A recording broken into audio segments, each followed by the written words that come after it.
की जय।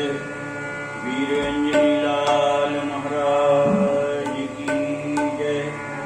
श्री सद्गुरुदेव भगवान की जय। श्री राम जय राम जय जय राम।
राधा वल्लभ राधे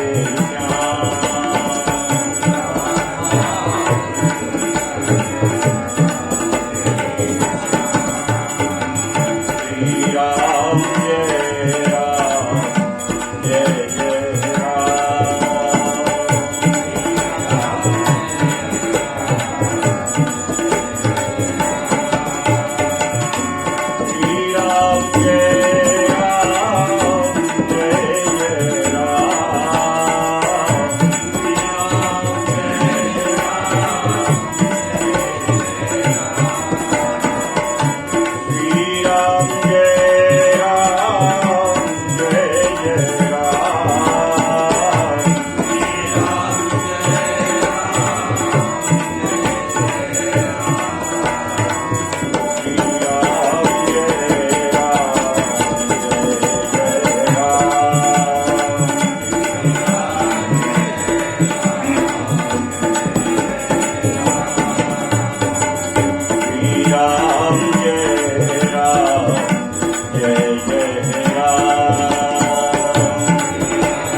श्री गणेशाय नमः। श्री सरस्वत्यै नमः।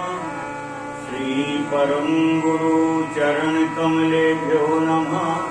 श्रीमते रामानुजाय नमः।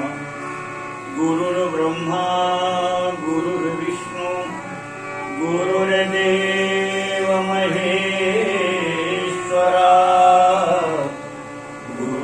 साक्षात् परब्रह्म तस्मै श्री गुरुवे नमः। अतुलित बलधाम हेमशैलाभदेहं धनुजवन कृशानं ज्ञानिनामग्रगण्यम् सकल गुण निधान वानराणाम धीरं रघुपति प्रिय भक्तं वात जातं नमामि। सियावर रामचंद्र महाराज की जय। 128 दुआ के नीचे अति हरि कृपा जाहि पर कोई पाँव देहि तेहि मारत कोई।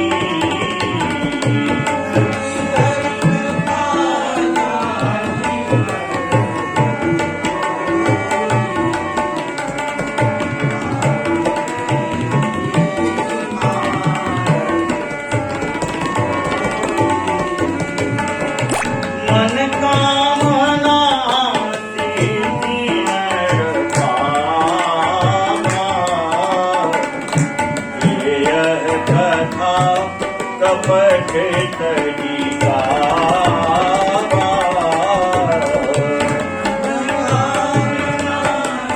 सिद्धि नर पावा।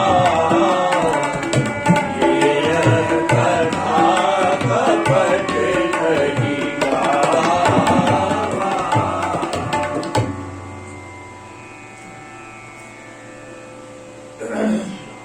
पूर्व कथा के प्रसंग में कल श्रवण कर रहे थे अपन।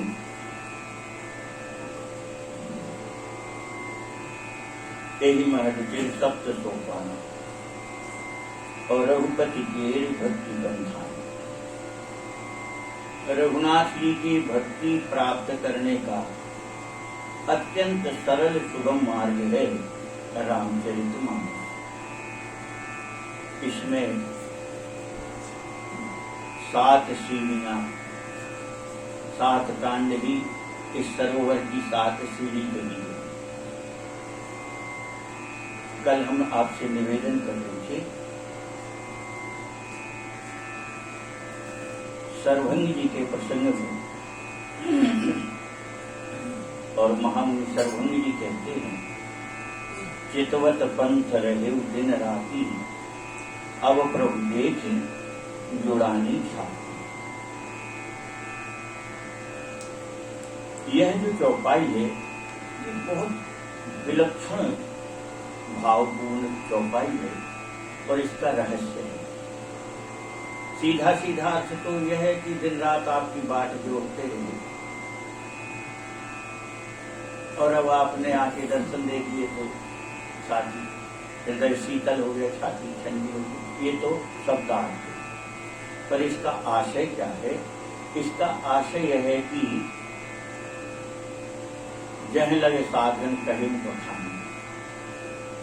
जहां तक जितने साधन भगवान की भक्ति के प्राप्ति के कहे गए हैं, भगवान की प्राप्ति के लिए जितने साधन कहे गए, उन साधन को करते करते जब तक इस स्थिति में ना आएगा जीव, कौन सी जो सर्वभंग जी कह रहे हैं, उस स्थिति तक हर साधक को आना पड़ेगा।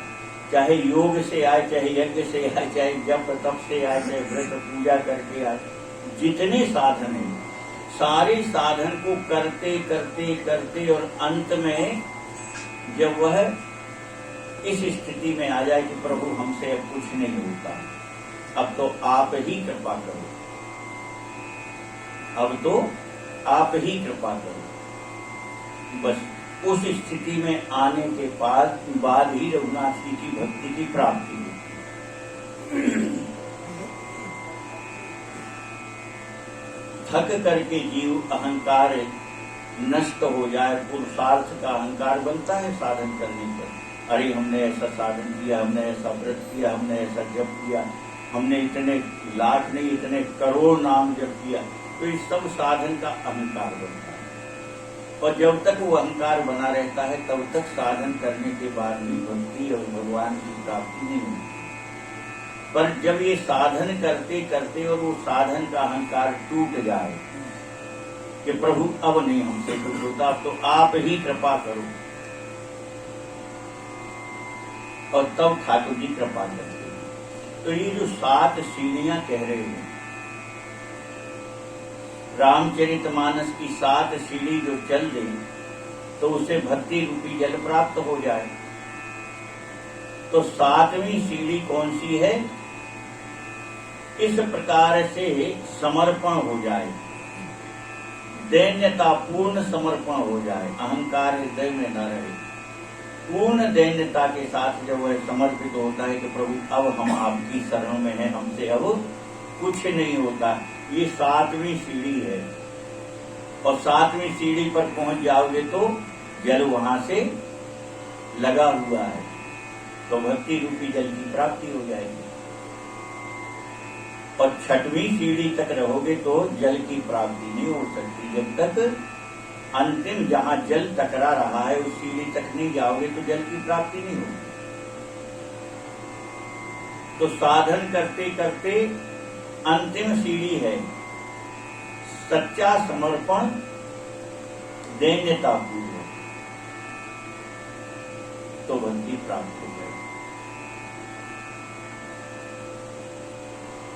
कह रहे हैं भगवान शंकर जी की देवी, अति हरि कृपा जाहि पर होई, पांव दे तेहि मार्ग सोई। जिस पर भगवान कृपा ने अति कृपा करते हैं वही इस मार्ग पर चल पाता है। कौन से?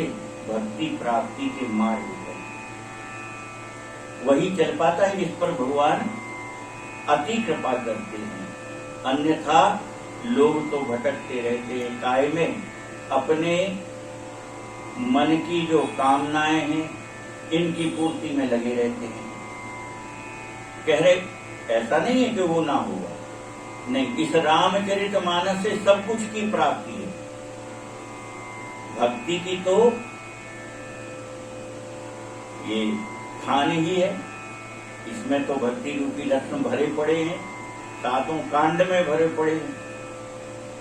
परंतु जीव की दशा कैसी, अभी पीछे एक चौपाई सुने थे आप। कांच किरच बदले ते लेगी, परते डार करते डार परस मणि, हाथ में आई पारस मणि, उसको फेंक करके और कांच के टुकड़े बटोर रहे हैं।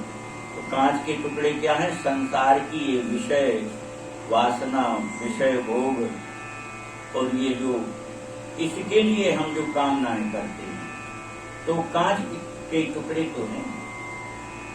भक्ति रूपी मणि की प्राप्ति की कामना ना करके हम सांसारिक वस्तुओं की प्राप्ति के लिए अगर इसका उपयोग करें तो हमारी दशा उसी तरह हो गई कि पारस मणि हमने फेंक दी और कांच के टुकड़े उठा लिए। कह रहे ऐसा नहीं, इसमें कामनाएं सिद्ध नहीं, जो भी मन में कामना करेगा व्यक्ति, मन कामना सिद्धि नर पावा, जो यह कथा कपट तजितावा। सारे छल कपट छोड़ करके और जो अपनी कामना को लेकर के इस रामचरितमानस को पाठ करेगा तो निश्चित ही उसकी कामनाएं संपूर्ण ठाकुर जी करेंगे। अब इसमें एक बात के लिए बोले कपट तजी गावा, तो कपट इसमें अब अभी वो तो संसार की कामनाओं की बात भी है, इसमें ऐसा तो कहा नहीं कि नहीं भक्ति की कामना करके गाय तभी होगी, तो सांसारिक वस्तुओं की कामनाएं भी पूरी होती हैं। तो इसमें अब कपट का अर्थ क्या लगेगा? किसी जीव का अहित करने का संकल्प ना करे और फिर इस रामचरितमानस से अपनी बात कामनाएं पूरी करे, चाहे वो सांसारिक, पर किसी दूसरे के अनिष्ट की कामना लेकर के गाएगा तो वो पूरी नहीं होगी, वो पूरी नहीं होगी। किसी व्यक्ति के अनिष्ट करने के लिए कोई ये अनुष्ठान करेगा तो पूरी नहीं होगी, नहीं, ये तो पूरी होगी। आप संसार की विषय वस्तु मानेंगे तो पूरी होगी, और भक्ति की कामना करेंगे तब तो कहने क्या कि धन्य धन्य हो गया, उसको भक्ति की प्राप्ति हो जाएगी। कह रहे हैं बड़ा सरल है रघुनाथ जी का यह चरित्र, कितना सरल है। कह रहे हैं कितने में सिद्धि प्राप्त हो जाती है।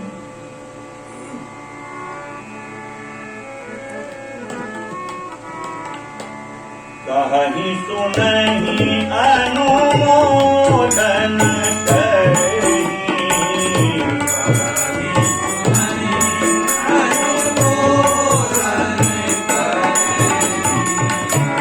हे गोपद इव भवनिधि करहि, हे गोपद इव भवनिधि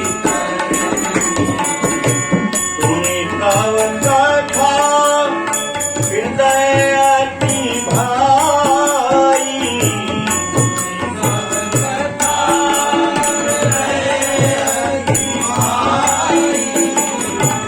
गिरजा बोली गिरा दुहाई,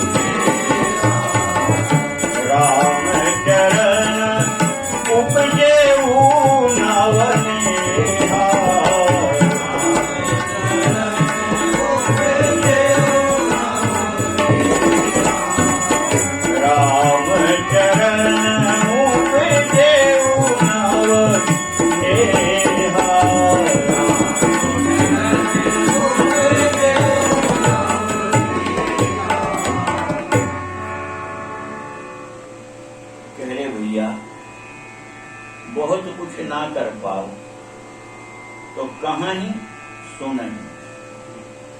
भगवान की लीला कथा को कहो, उन्हें का कहते नहीं बनता तो कह रहे सुन तो सकते हो, सुनो। अरे बोले भाई हमें इतना समय कहाँ मिल पाता कि अब हम कहें और सुने, इतना समय नहीं है। गोस्वामी महाराज समझते हैं कलयुग के जीवों की क्या दशा रहेगी। बोले फिर बोले अनुमोदन तो कर सकते हो। अनुमोदन यानी सहमति। कोई भक्त अगर चर्चा करके कह रहा है भैया सत्संग में तो बड़ा सुख मिलता है और वहाँ सत्संग होता है, और अगर कोई व्यक्ति उससे ये कहे कि भैया आप बड़ भागी हो, आपको सत्संग मिल रहा है, अब हम क्या करें, मेरा ऐसा दुर्भाग्य है कि मैं चाहे के भी नहीं जा पाऊं। यह सत्संग का अनुमोदन करने मात्र से गोपद एव भवनिधि करनी। ये भवसागर कैसे पार हो जाएगा? बोले गैया के खुर की तरह। यह संसार रूपी समुद्र उसको कैसे हो जाएगा? जो केवल कहेगा, सुनेगा और कह सुन ना सके तो अनुमोदन भर कर दे, तो उसको यह भवसागर समुद्र गैया के खुर के बराबर हो जाएगा। वर्षा अभी अब मौसम है वर्षा का, मिट्टी में से जब गाय निकलती है तो मिट्टी में उसके खुर के निशान बन जाते, गड्ढे बन जाते हैं, और उन गड्ढों में जल भर जाता है वर्षा का। तो कभी कोई ऐसा व्यक्ति मिला आपको जो गैया के खुर के पानी भरे गड्ढे के पास में खड़ा होकर के विचार कर रहा हो? आप पूछो भैया क्यों खड़े? अरे बोलिए अब देख नहीं रहे गैया के खुर में पानी भरा, मैं उस तरफ जाना। ऐसा कहीं मिला? अगर मिलेगा तो आप क्या कहोगे?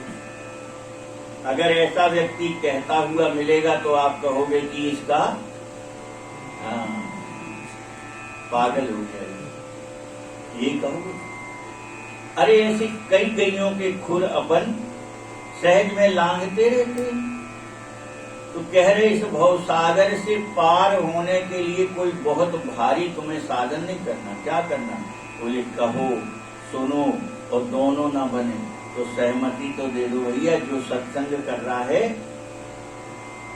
उसके कार्य में अपनी सहमति जताओ कि भैया आप बड़े भागी हो, आप सत्संग में चले जाते हो, हमारा दुर्भाग्य है हम सत्संग में नहीं जा पाते। इस प्रकार से सत्संग में जाने वाले के प्रति आप अगर अनुमोदन करते हो, प्रसन्न होकर के कहते हो कि नहीं किया आप, तो इतने में भवसागर से पार हो जाएगा जी।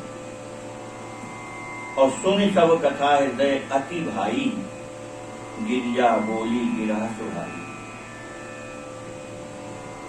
बड़ी सुंदर कथा है गोस्वामी महाराज की, आप देखिए।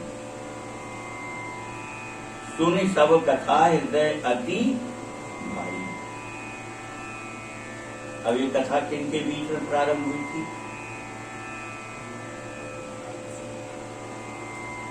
ये रामचरितमानस किनके बीच में प्रारंभ हुआ है?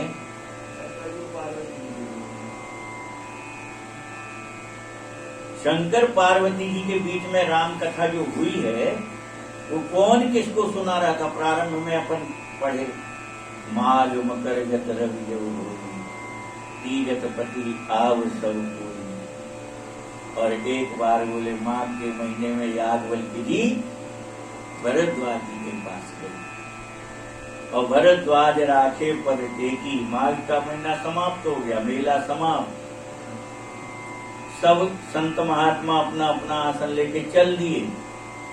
तो भरद्वाज जी ने याज्ञवल्क्य जी के चरण पकड़ करके उनसे कहा कि प्रभु आप कुछ दिन और विराजो। क्यों विराजो? अरे बोले मेला में तो भीड़ भाड़ में सत्संग तो हमें मिले ही नहीं, तो अब आप कुछ दिन रह करके हमको रघुनाथ जी की कथा सुना दो।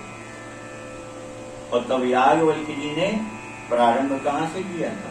सीधे राम जी की कथा नहीं सुनाई। याज्ञवल्क्य जी ने भगवान शंकर और सती माता के प्रसंग से शुरू किया था, और सती माता का प्रसंग कह के फिर उनका दूसरा पार्वती जी के जन्म की कथा कही और पार्वती जी के जन्म होने विवाह की कथा कही। और जब विवाह होकर के पार्वती जी आई तो कथा जो सकल लोक हितकारी सोई पूछन चाहे सैल कुमारी। और तब पार्वती जी ने राम कथा भगवान शंकर जी से पूछी और भगवान शंकर जी पार्वती जी को राम कथा सुनाई। अभी कथा कौन कह रहा था? याज्ञवल्क्य जी भरद्वाज जी को सुना। तो याज्ञवल्क्य जी भरद्वाज जी को सुना रहे थे कि भगवान शंकर जी ने पार्वती जी से ऐसा कहा, फिर पार्वती जी से ऐसा कहा। फिर पार्वती जी ने प्रश्न किया कि ये काव्यसुंद कौन है, इनका कौआ। तो शंकर जी वो सुनाने लगे। तो मूल कथा कौन सुना रहा था?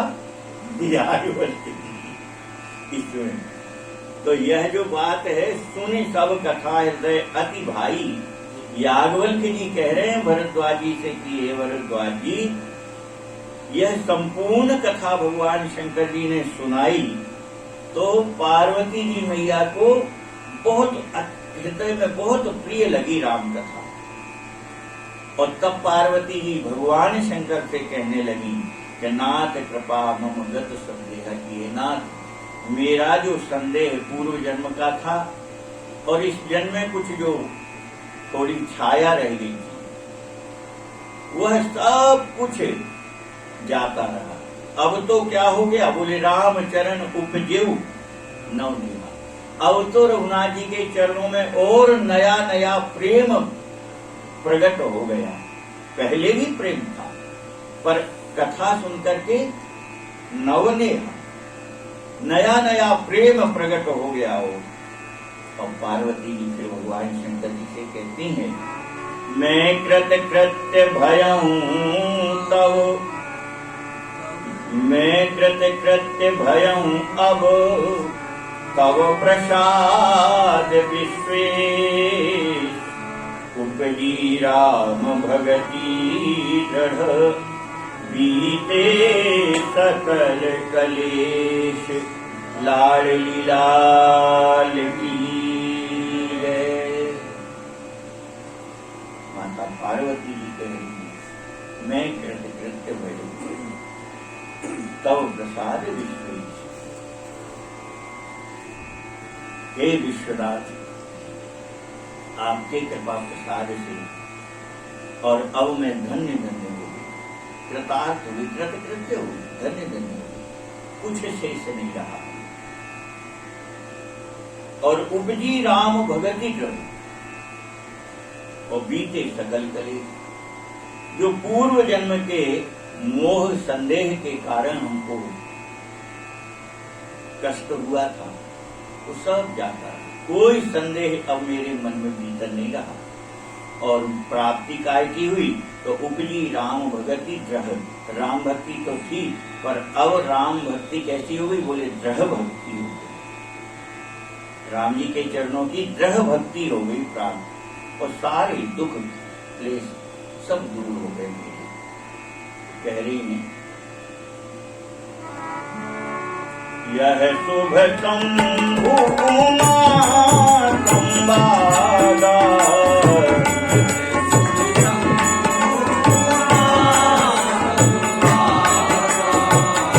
सुख संपादन कमन विचारा,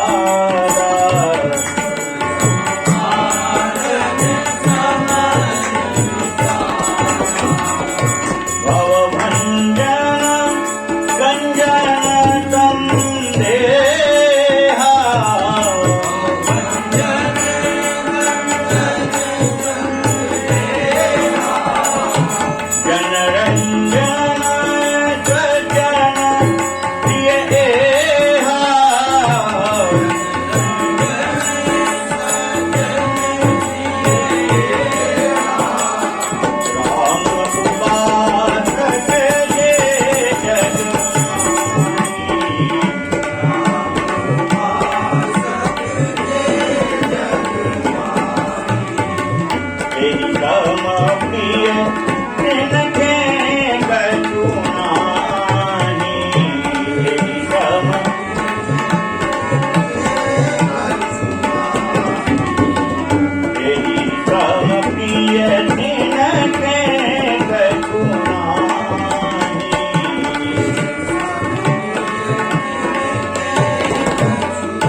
अब रामचरितमानस पूरा हो गया। अब यह अंतिम दोहा जो है, यह गोस्वामी महाराज का अपने मन का विचार, अपने मन की अनुभूति और अपने मन की बात गोस्वामी महाराज ने क्या बोले, यह शुभ शंभु उमा संपादा, सुख संपादन समन विषादा, भवभंजन गंजन संदेहा, जन रंजन सज्जन प्रिया।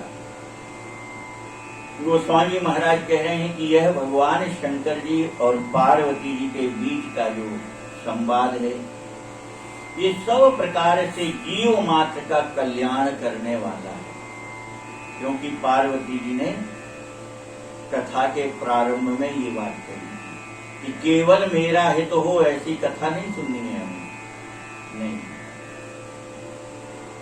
कथा जो सकल लोक हितकारी, संपूर्ण लोक लोकांतर का हित करने वाली ऐसी राम कथा सुनाओ। तो यहाँ गोस्वामी महाराज वही संपूर्ण जीव मात्र का कल्याण करने वाली, लोक लोकांतर का कल्याण करने वाली ऐसी है रघुनाथ जी की लीला कथा, संपूर्ण शोकों का नाश करने वाली है और जन्म मरण के चक्र से छुड़ाने वाली है, भवभंजन और गंजन संदेह, सब प्रकार के संदेहों का नाश करने वाली है यह कथा, और जन रंजन, और भगवान के भक्त को तो अत्यंत आनंद देने वाली है और संतों को अत्यंत प्रिय है।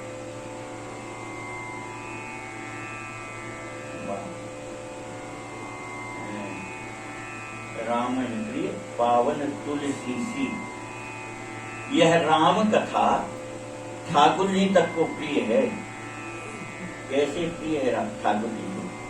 तो प्रिय तुलसी सी, जैसे ठाकुर जी को तुलसी जी प्रिय है ना, एक क्षण को भी बिना तुलसी के ठाकुर जी व्याकुल हो जाते। इसलिए अपने यहाँ शालिग्राम भगवान का जब पूजन करते हैं तो स्नान करने के जल में भी तुलसी हो, तो स्नान कराएं तो तुलसी जी साथ में रखें उनके, बिना तुलसी जी के ना करें शालिग्राम भगवान, हाथ में तुलसी जी को साथ में लगा करके फिर स्नान करें। एक क्षण भी, पलक गिरने के समय भी तुलसी जी से वियोग ठाकुर जी को कष्टदायी होता है। तो ये रघुनाथ जी को कितनी प्रिय है रामचरितमानस। गोस्वामी महाराज कह रहे जैसे तुलसी जी प्रिय है ना, ऐसे ही रामचरितमानस ठाकुर जी को बहुत अति प्रिय।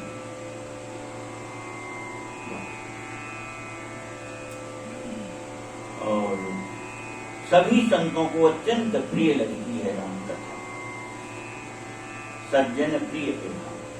और राम उपासक जे जग माने, और संसार में जो भी राम जी के भक्त हैं, राम जी की उपासना करने वाले हैं, यही सम प्रिय तिनके कछु नाहि। राम उपासक के लिए तो रामचरितमानस से बढ़कर के प्रिय संसार में कुछ होता ही नहीं है। यही सम प्रिय तिनके कहें कछु नाहि, यानी संसार में इससे प्रिय कुछ नहीं लगता है। रघुपति कृपा जथामती गावा, और मैं यह पावन चरित सुहावा। गोस्वामी महाराज कह रहे यह रघुनाथ जी की लीला कथा मेरी जैसी बुद्धि थी, मैंने अपनी बुद्धि के अनुसार इसको गाया है।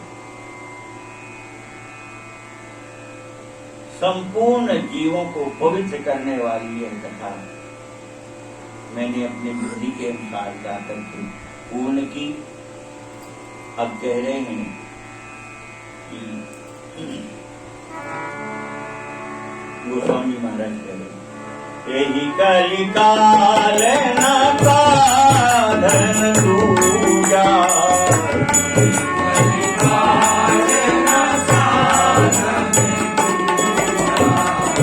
योग यज्ञ जप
कलिकाल न साधन दूजा, योग यज्ञ जप तप व्रत पूजा।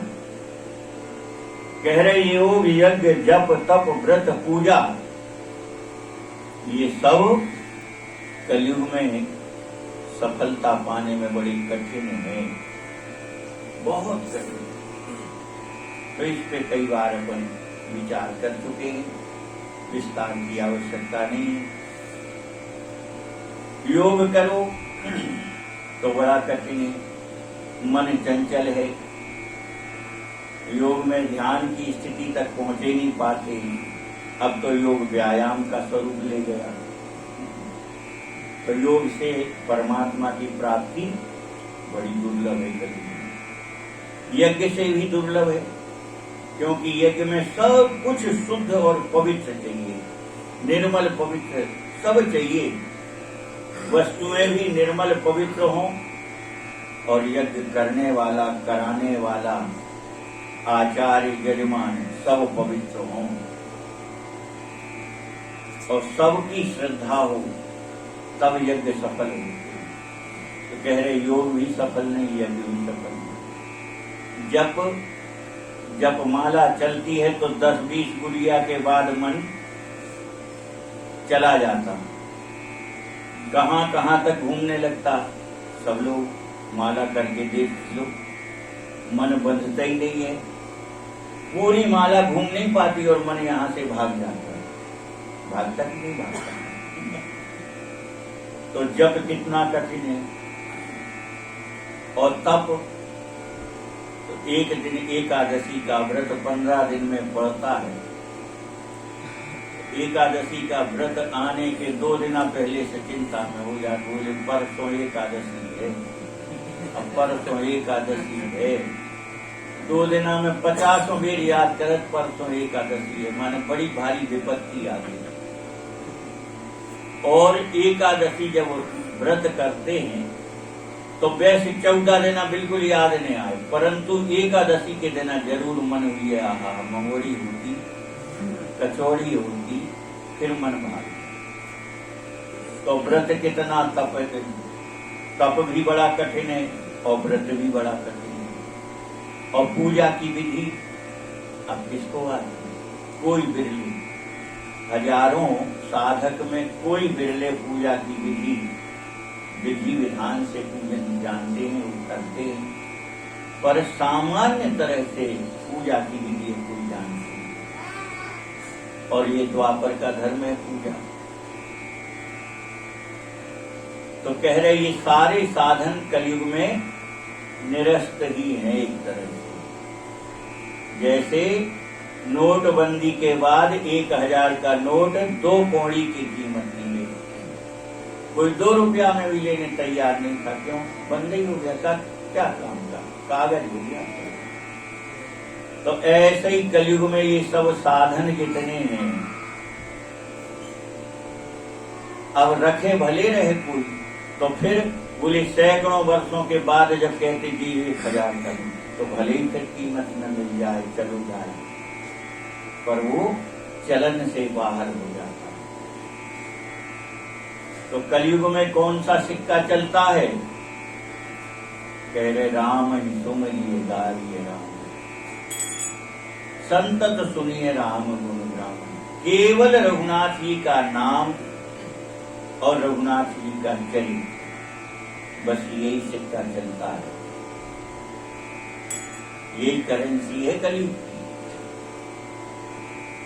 तो कह रहे इतनी बढ़िया बात कही गोस्वामी महाराज। कह रहे देखो जीव 3 परिस्थिति में जीवन बीतता है, हर जीव का, चाहे कोई हो।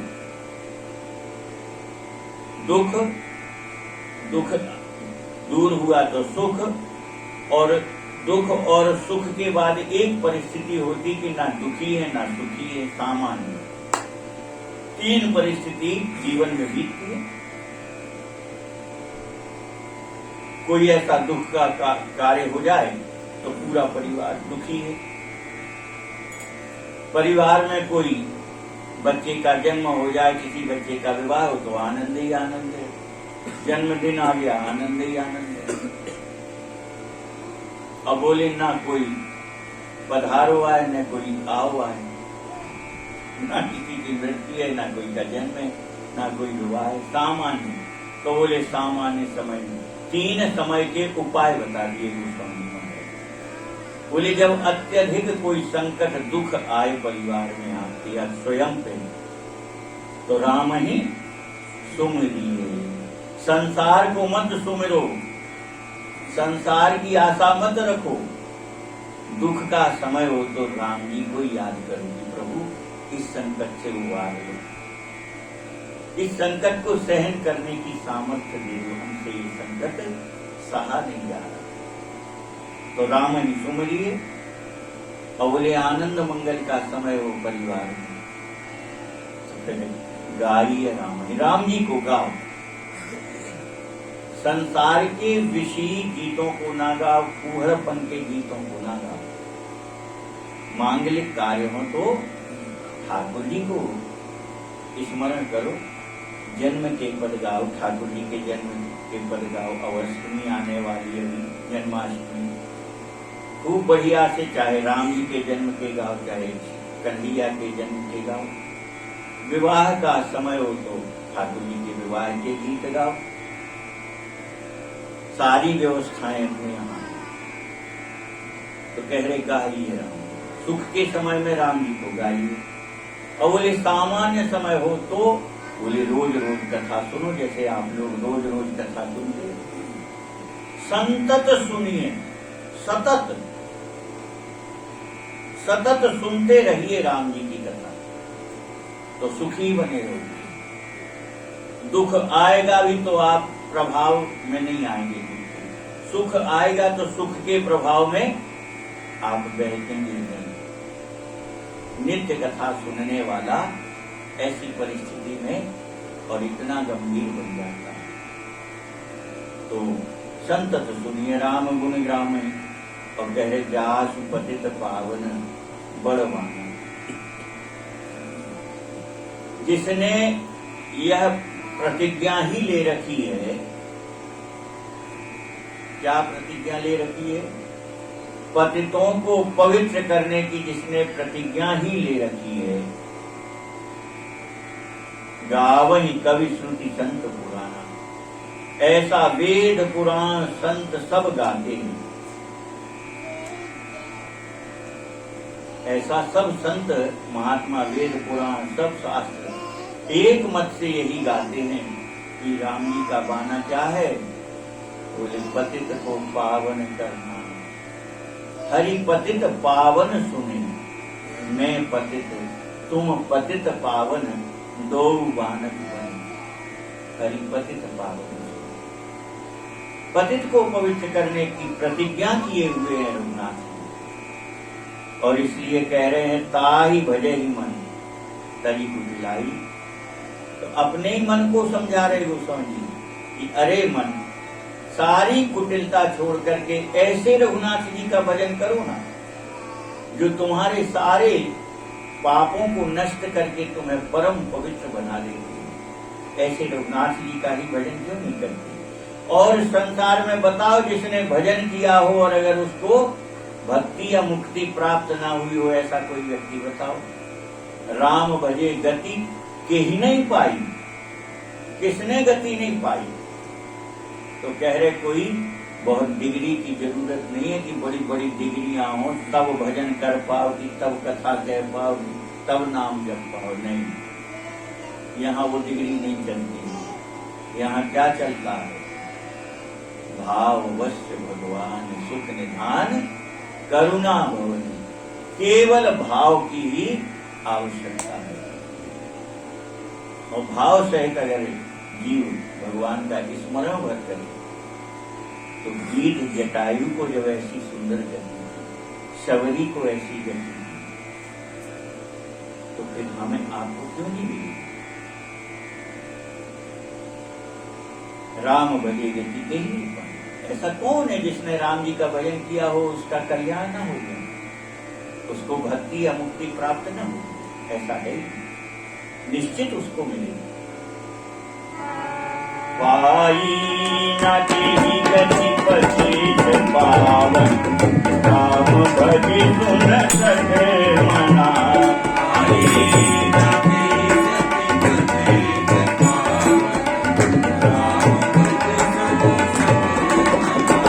गणिका अजामिल व्याध गीत गजादि फल तारे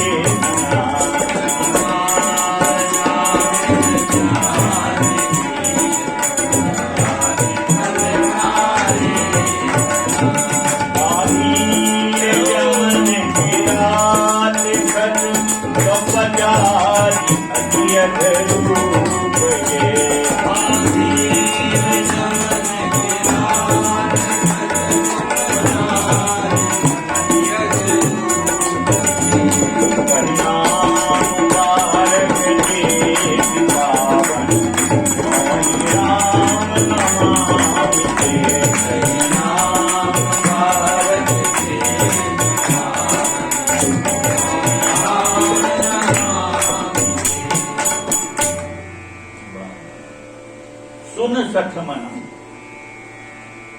गोस्वामी जी महाराज अपने मन को ही समझा रहे कि अरे मूर्ख मन, ऐसा कौन है जिसने राम जी का भजन किया हो और उसको सुंदर गति प्राप्त ना हुई, तात्पर्य भक्ति प्राप्त ना हुई हो, मुक्ति प्राप्त ना हुई, ऐसा कौन है?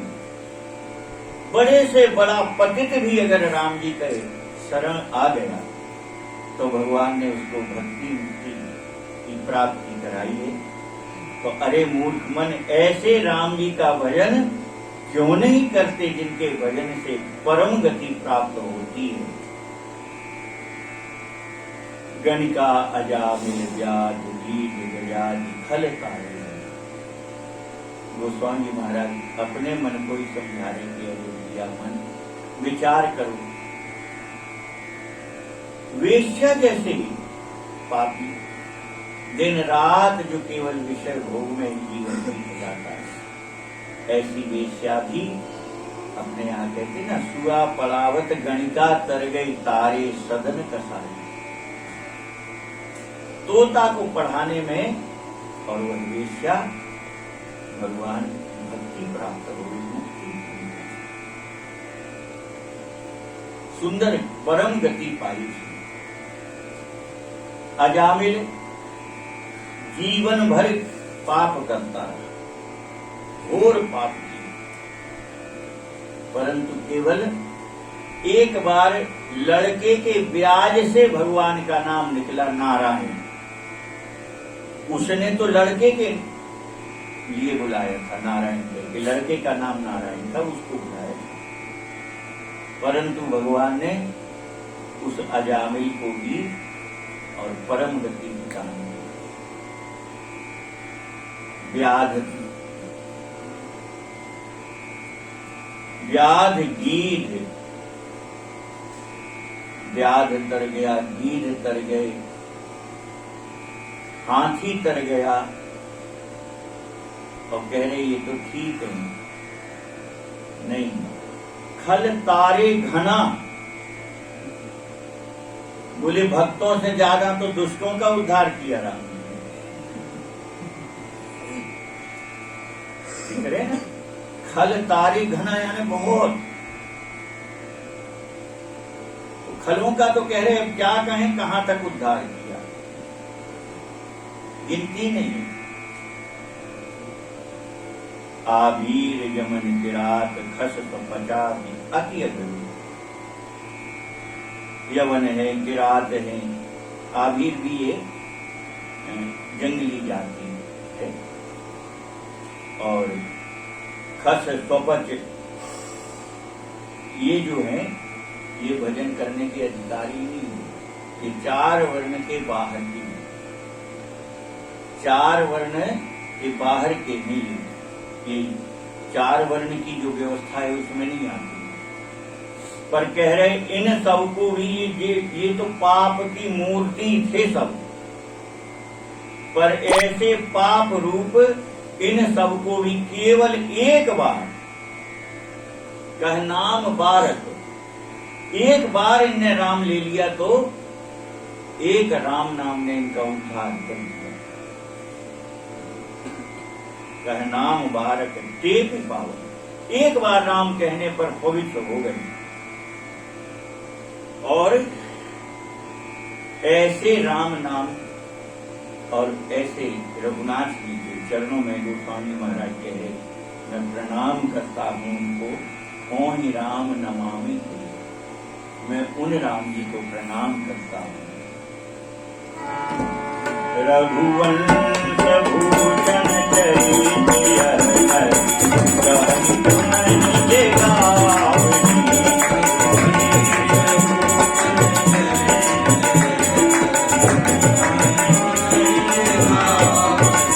कलिमल मनोमल होई बिन राम धाम सिधावहि।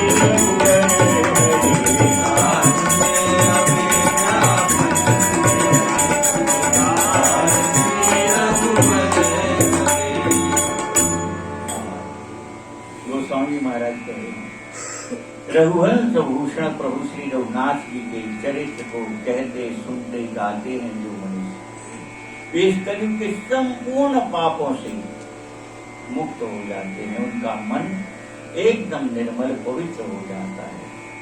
कलिमल मनोमल होए बिन श्रम, धोए बिन श्रम। कलयुग के जितने प्रकार के पाप हैं, बिना श्रम किए केवल रघुनाथ जी के चरित्र को कहते सुनते गाते रहें तो कलयुग के संपूर्ण प्रकार के पाप जो हैं बिना परिश्रम के सब नष्ट हो जाएंगे, धुल करके मन एकदम शुद्ध पवित्र हो जाएगा। अब कह रहे हैं, अब कोई कहे कि अब बताओ पूरी रामायण हम शुरू से आखिरी लोग के कहां तक पढ़े? कह रहे कोई बात नहीं। गोस्वामी महाराज की कैसी करुणा है जीव पर, विलक्षण। कह रहे कोई बात नहीं, 5-7 चौपाई भी अगर आप पढ़ लेते हो तो उतने में ही कल्याण। सतपंच चौपाई मनोहर जान जो नर उर्ध। इस रामचरित मानस में से कोई 5-7 चौपाई भी अगर कोई हृदय में धारण कर ले, उनके भाव को जीवन में उतार ले, तो दारुण अविद्या यानी माया, अविद्या क्या है? माया ही है। तो अत्यंत कष्ट देने वाली वह माया और पंच तत्व के जो कष्ट हैं, पंच विकार जनित विकार। पंच जनित विकार माने ये शरीर 5 तत्व से बना है, तो ये 5 तत्व से बना शरीर भी विकार यानी रोग ही है, तो इस सबसे छूट जाएगा। दारुण अविद्या मोह माया से छूट जाएगा और ये शरीर से भी जीते जी मुक्त हो जाएगा। मरने की जरूरत नहीं है, फिर मुक्त होगा नहीं, जीते जी मुक्त हो जाएगा अगर रघुनाथ जी के इस चरित्र में से 5-7 चौपाई के हृदय में गए। अब इनकी अर्थ तरह तरह से विद्वान करते हैं। शतपंच चौपाई को कोई कहते 7, 5, कोई कहते 100 और 5, 105। तो तरह तरह से विद्वानों के अपने भाव हैं, उसमें किसी पे कोई रोक टोक तो है ही नहीं। गोस्वामी महाराज ने इसीलिए इसके अर्थ को नहीं लिखा कि तुम में जैसी भाव की पात्रता हो, आप उस हिसाब से अपने अर्थ निकालते हैं। और एक भाव जो इस दास के हृदय में आ रहा है वो ये है कि इसकी चौपाई सब सत्य यानी सत्य है। सत्य यानी सत्य, इसी रामचरितमानस में कई जगह सत्य का अर्थ सत्य से लगा। सत हरि भजन जगत सब सपना, सत्य यानी सत्य भी है। तो सत पंच चौपाई यानी सो नहीं, इस रामचरित की संपूर्ण चौपाई सत्य है। उनमें से 5 चौपाई भी अगर आपको कंठस्थ हो जाए, हृदय में विराज जाए, उनका भाव आपके हृदय में बैठ जाए, तो इतने में ही आपका कल्याण हो जाएगा। सब प्रकार के कष्ट से मुक्त होकर के और माया मोह जनित अविद्या से भी मुक्त हो जाएगा। सुंदर सुजान कृपाल निधान अनाथ भर कर मीरो,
सुजान कृपा विधान।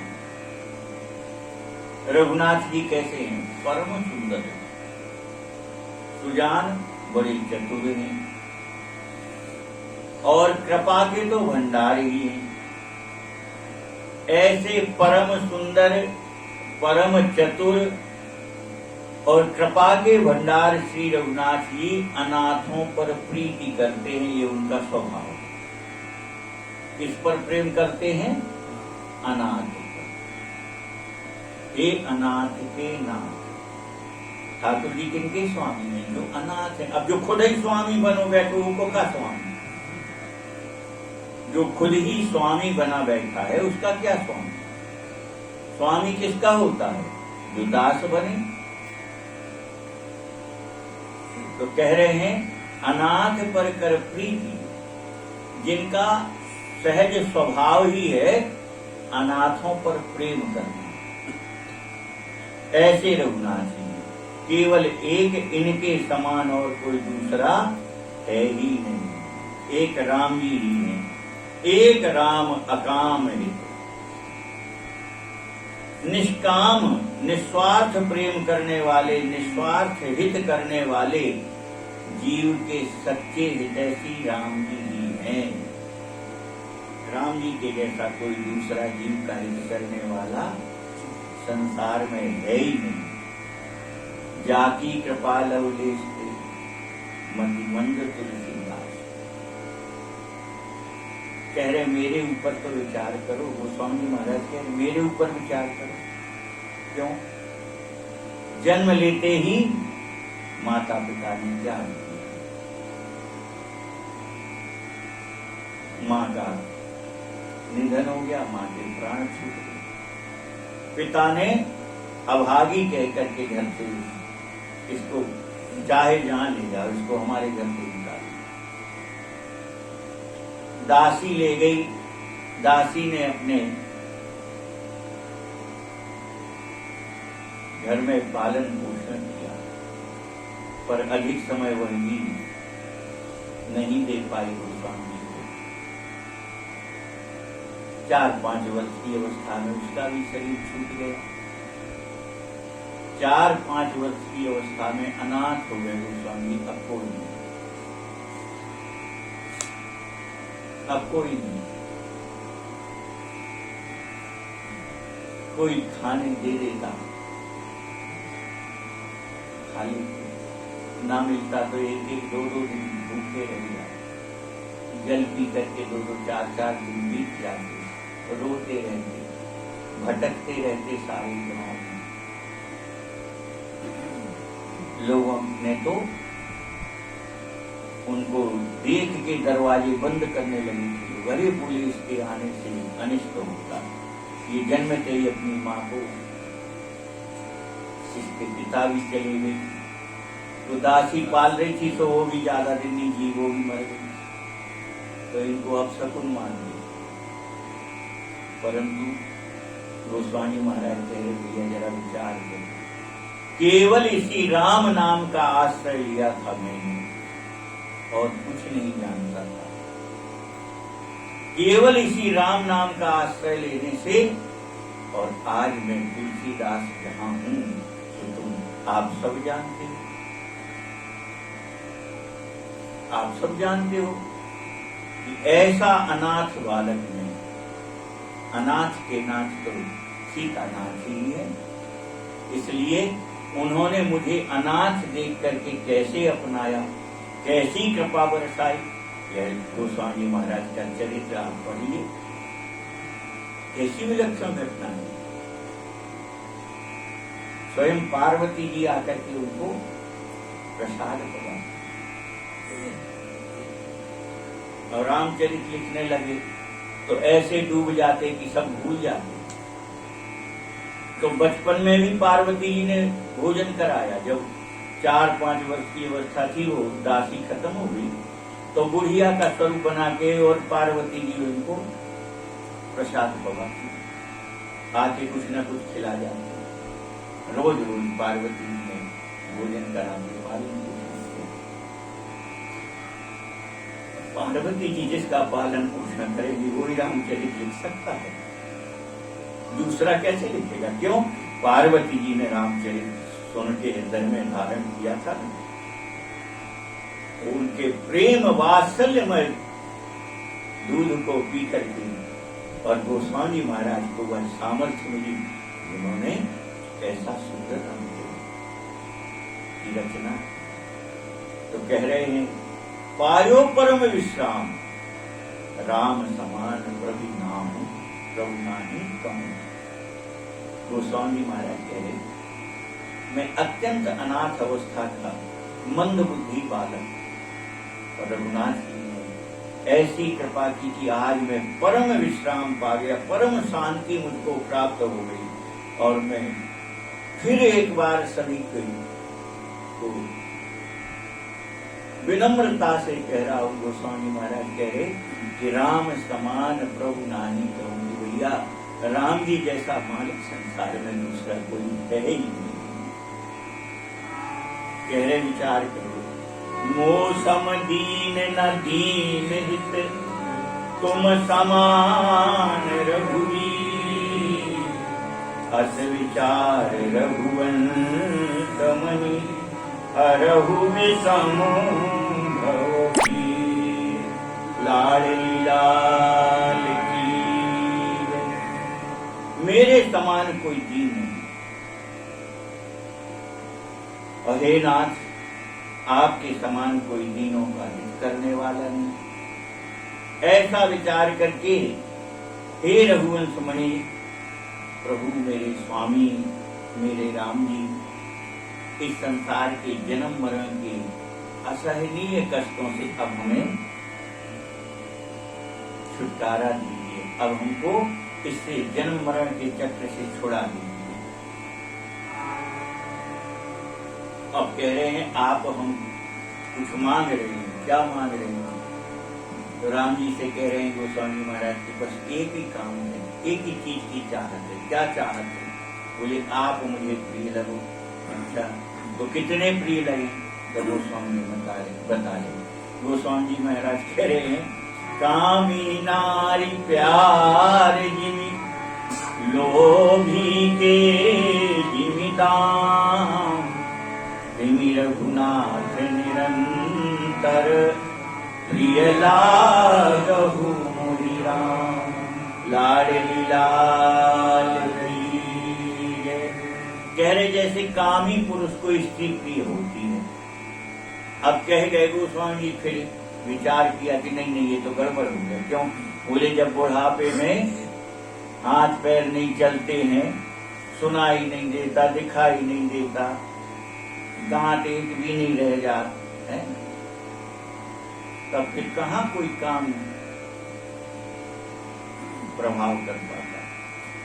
तो कह रहे हैं कि नहीं नहीं, कामी का तो स्त्री से अंत में मोह भंग हो जाता है। कब? जब शरीर शिथिल होता, शरीर रोगग्रस्त होता, तो उसका मोह भंग हो जाता है। तो बोले नहीं नहीं, कामी को जितनी स्त्री प्यारी है इतने नहीं। बोले फिर? बोले लोभी प्रिय जितना। बोले लोभी को जैसे धन प्राप्त होता। बोले ये ठीक है, इतने ही प्यारे लगो जितने लोभी को धन प्रिय लगता। क्यों ठीक लगा गोस्वामी महाराज को ये? तो आप सब जानते हो, अपन ऐसे क्षेत्र के रहने वाले हैं जहाँ डाकुओं का बड़ा भारी आतंक रहा है इस क्षेत्र में, है ना। चुनौती देकर के पुलिस के बीच के पहरे में से उठा ले जाते हैं। कई घटनाएं अपन समय की हैं, पुरानी बात तो ही कर रहे हैं। अपने यहाँ के सबसे मशहूर दो तो नाम मशहूर हैं, मूरत सिंह और पूजा बप्पा। अपने सामने इन सबकी मृत्यु हुई। तो कितने मशहूर थे वो? बोले पुलिस को चुनौती देते थे, आईजी ने, डीआईजी ने, चाहे कोई चला है, और कितने पुलिस लगी रहे, चुनौती देते थे। तो फिर उन्हीं में से, उनके संरक्षण में से उठा ले जाते थे। कितना आश्चर्य। तो लोभी प्रिय जीविता। तो अपन ने ऐसी भी घटनाएं सुनी कि डाकू ने उससे तिजोरी पूछी, तिजोरी की चाबी मांगी, पर उसने चाबी नहीं दी, तिजोरी नहीं बताई, तो मर गया पर धन नहीं दिया। तो लोभी को धन कितना प्रिय होता? बोले प्राण दे देता है पर धन नहीं देता। बोले आप हमें कितने प्रिय लगो? बोले प्राण भले चले जाए पर आपसे प्रेम न छूटे, आपसे प्रेम न टूटे, इतने प्रिय लगो। इसलिए लोभी की उपमा गोस्वामी महाराज को अच्छी लगी। बोले लोभी प्रिय जिन नाम तिमि रघुनाथ निरंतर प्रिय लाभ। जैसे लोभी को धन प्रिय होता, ऐसे प्रिय लगो। लोभी प्राण दे देता पर धन नहीं देता महाराज। ऐसे ही मेरे प्राणों पर भी संकट आ जाए, प्राण चले भी जाएं, पर आपसे प्रेम ना छूटे। यत पूर्वं प्रभुना कृतं सुकविना श्री शंभुना दुर्गमं श्रीमद् राम पदाब्ज भक्ति मनिषं प्राप्ते तु रामायणम् मत्वा तद् रघुनाथ नाम निरतं स्वान्तस्तमः शान्ते भाषावद्धमिदं चकार तुलसी दासस्तथा मानसम्। कवियों में श्रेष्ठ कवि भूषण भगवान शंकर जी, जिन्होंने जिस दुर्गम मानस की रचना अपने हृदय में की, रचि महेश निज मानस राम। श्री रघुनाथ जी के चरण कमलों में अनन्य भक्ति प्राप्त होने के लिए, अनन्य भक्ति प्राप्त करने के लिए भगवान शंकर जी ने मानस की रचना की। रचि महेश निज मानस राम। उसी मानस को श्री रघुनाथ जी के नाम में निरंतर मानकर, श्री रघुनाथ जी के नाम में निरंतर मानकर, यानी यही मह आदि मध्य अवसाना प्रभु प्रतिपाद्य राम भगवाना। यही मह रघुपति नाम उदारा। आदि से अंत तक राम नाम की ही महिमा भरी हुई है। आदि से भगवान राम ही इसके प्रतिपाद्य विषय हैं और इसमें आदि से अंत तक उनके नाम की महिमा भरी हुई है। ऐसा रघुनाथ जी के नाम में निरत मानकर, माने ऐसा जानते हैं। अपने अंतःकरण के अंधकार को मिटाने के लिए गोस्वामी महाराज कह रहे, मैंने उसी मानस को जो भगवान शंकर जी के हृदय से प्रकट हुआ था, मैंने उसी मानस को हिंदी भाषा में और यह भाषाबद्ध किया। पुण्यम पापहरम सदा शिवकरम ज्ञान भक्ति विज्ञान भक्ति प्रदम माया मोह मलापहम सुविमलम प्रेमाम्बुपूरम शुभम। श्रीमद् रामचरित्र मानसमिदं भक्त्यावगाहन्ति ये ते संसार पतंग घोर किरणैः दयन्ति नो मानवः। श्री रामचरितमानस यह साक्षात पुण्य स्वरूप है, पापों का नाश करने वाला है, सदा ही कल्याणकारी है, भक्ति का देने वाला है, ज्ञान का देने वाला है और माया मोह और अन्य जो पाप है उन सब का नाश करने वाला है। परम निर्मल प्रेम रूपी जल से ये सरोवर है, इसमें क्या भरा हुआ है? तो परम प्रेम रूपी जल है। परम प्रेम किसका? राम जानकी जी का परम प्रेम रूपी जल इसमें भरा है, भक्ति रूपी जल इसमें भरा हुआ है। जो मनुष्य प्रेम सहित भक्ति पूर्वक इस मान सरोवर मानस रामचरित मानस रूपी मान सरोवर में गोता लगाते हैं, वह संसार रूपी सूर्य के अति प्रचंड जलाने वाली किरणों से जलते नहीं है, सुरक्षित रहते हैं। उन्हें संसार की घोर जलाने वाली सूर्य की किरणें जला नहीं सकती, जो रामचरितमानस रूपी सरोवर में गोता लगाते हैं। इस प्रकार से है रामचरितमानस यहाँ विश्राम हुआ। इति श्री रामचरितमानसे सकल कलिकलुष विध्वंसने सप्तमः सोपान समाप्त।